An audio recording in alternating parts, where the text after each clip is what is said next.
Dami rin bata na hawak pa sila.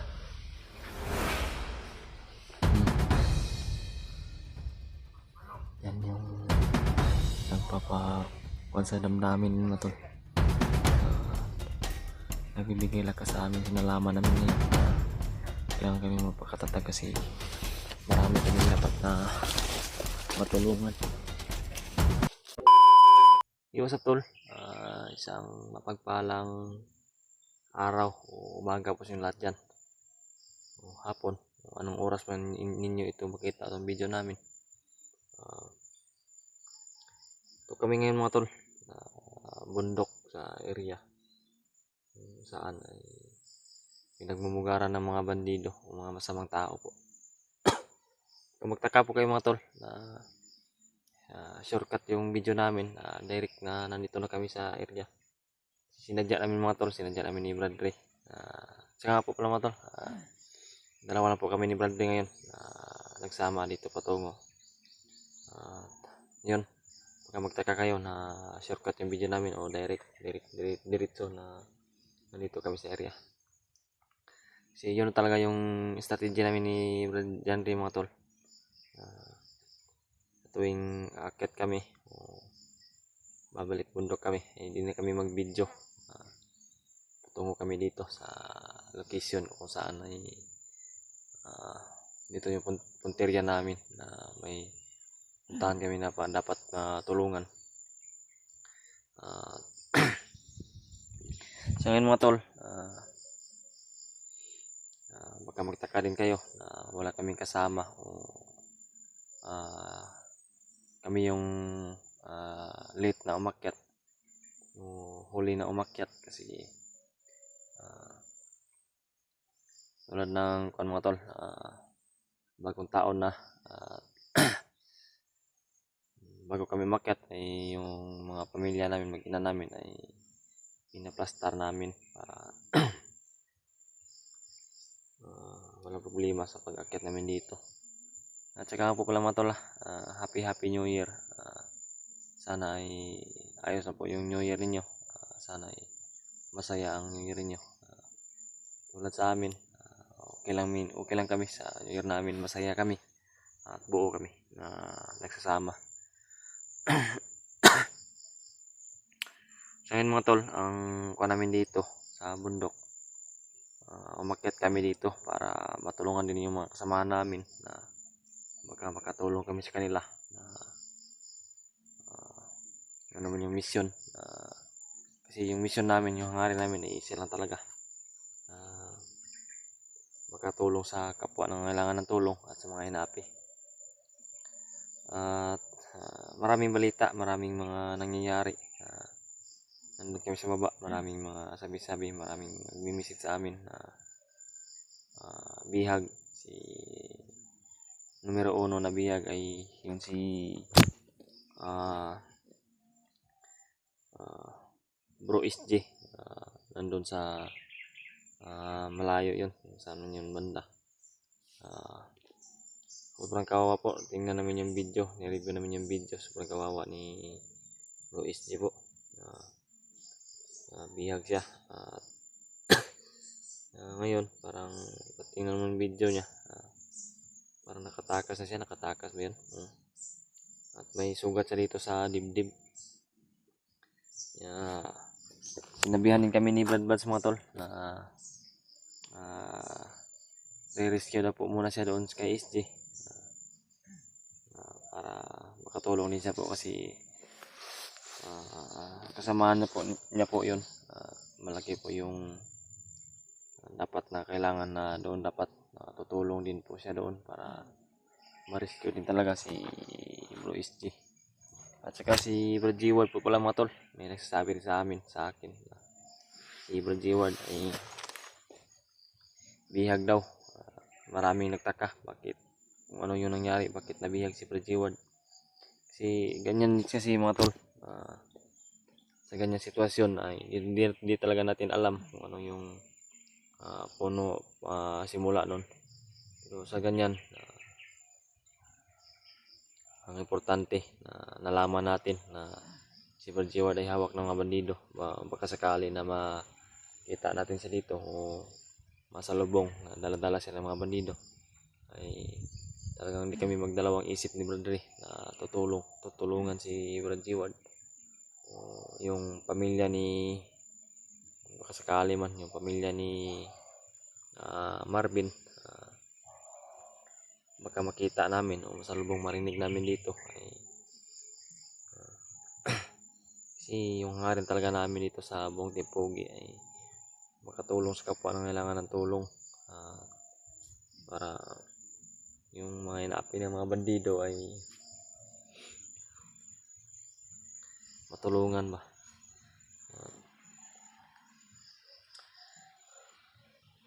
Shout out pa pala mga tol sa mga solid supporters natin dyan, sa mga solid tagahanga natin, at sa mga silent viewers. Big shout out po sa inyo lahat po. Mahal na mahal po namin kayo. Sana ay patuloy pa rin po kayo na sumuporta sa amin sa anumang sitwasyon gawin namin dito. Sana ay suportahan nyo po kami.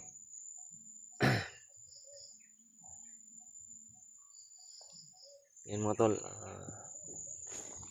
malayo na yung marating namin ni Bradley, pero nag-relax na muna kami dito para makapag-ipon ng lakas kasi kaninang kami lumakad madaling araw, kadlawon malapit na yung umaga, may naglakad ni Bradley.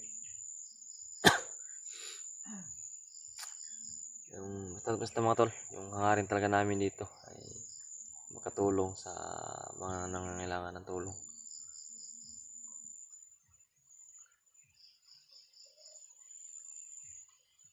Pero dito banda wala pa kaming narinig na mga ingay-ingay dito. Ayan.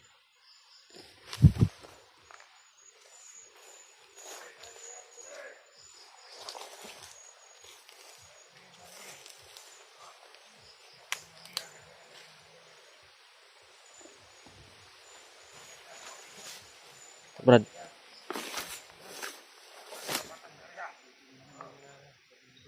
may dumating ba? May dumating mga tol, mga bandido. Maraming bihag daw silang hawak.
Marami ng bihag din sila, Brad.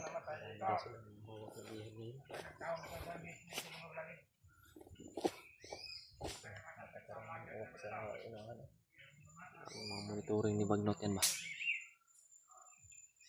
Iwasan lang siguro natin na magkatutok na. Bago pa lang tayo nakatungtong dito ba? Daanin natin sa tahimik na paraan. Tahimik na paraan na pas lang.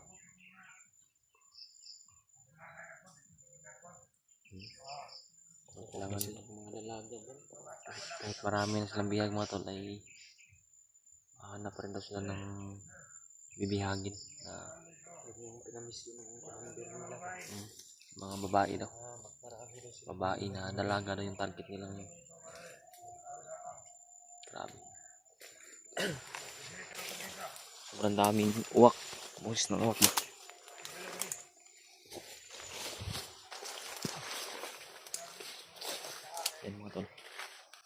ni Bradley. Hindi kami muna gagawa ng putok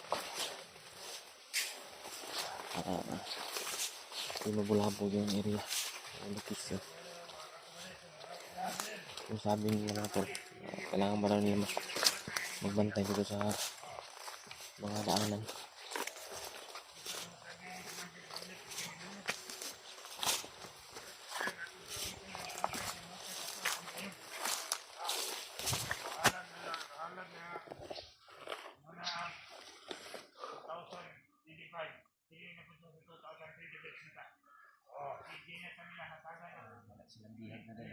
Wala.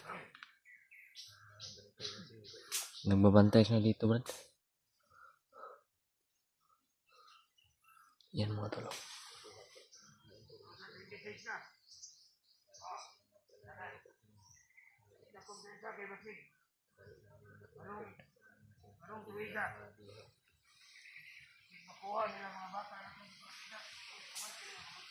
Dami rin bata na hawak pa sila.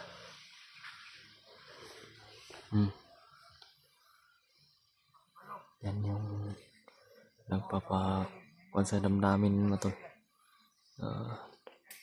Nagbibigay lakas sa amin. Nalaman namin ngayon na kailangan kami magpakatatag kasi marami kaming dapat na matulungan.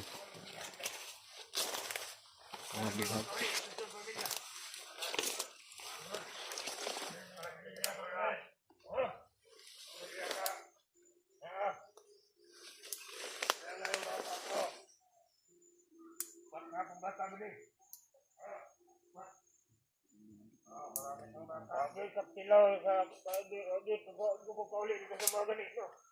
Asawa mo. Sa kay kasulti nila ito nga si Papa nila wa muli. Hoy, ilan? 4 ng asawa ko. Sige isang anak. Asawa may isang anak. Oh. Maningon ako sa tabog pero isang ako asawa. Sa ni anak. Anak ni mga kubihan. Birada nila. Una ko ang uli ko. Kung sanay hatang si Commander Bangnos from 2026. Uli siya ko dito kay kuha kong gawon ako pamilya. Kaptal ka wala. Ha? Kaptal ka wala.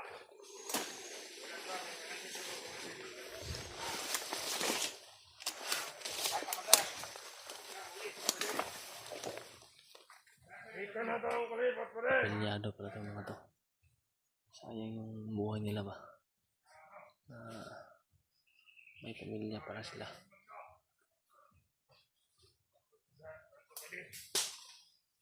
Marawi ko ba din? Marawi. Wala ko mga manos dyan ba din? Anong sabi mo? Muslim?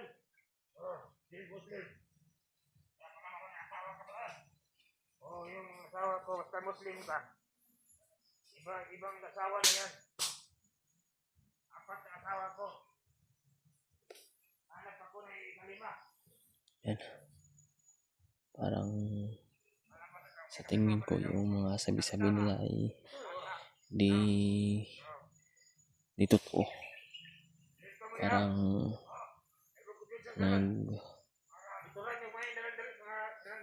bibiro lang itong mga to.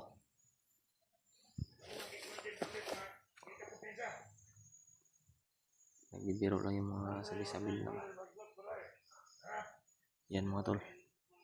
Yung mga nalaman namin ngayon na dapat na magpakatatag talaga kami dito at ipon kami ng lakas kasi marami pala talaga silang bihag na hawak ngayon. Marami ng mga bata yung narinig namin, mga bata yung marami. At kailangan pa pala nila na magdagdag na ng mga babae na dalaga. Iwan ko kung bakit ganyan talaga yung mga ginagawa nila mga to. Hindi na sila naaawa sa kapwa-tao ba.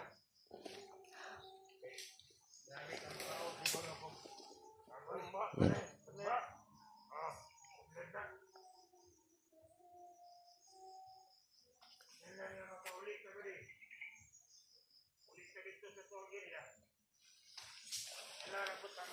Hindi nila alam na nandito kami sa paligid.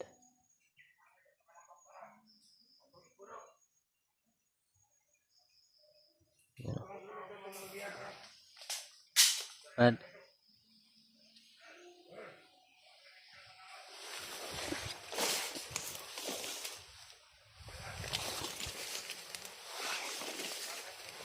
Ang plano natin, tinda natin sila. tingnan natin to.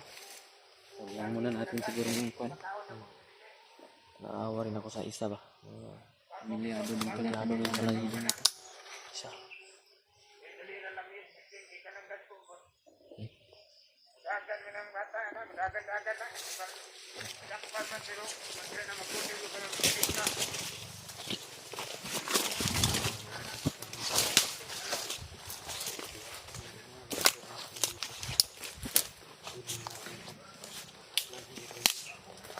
Kuha lang kami nga kanina information mo to. Hindi lang muna namin papaslangin to mga to. Kasi naawa rin kami sa sitwasyon ng isa. Pamilyado pala yung may mga anak pa rin daw siya na naghahantay sa kanya. Naawa rin.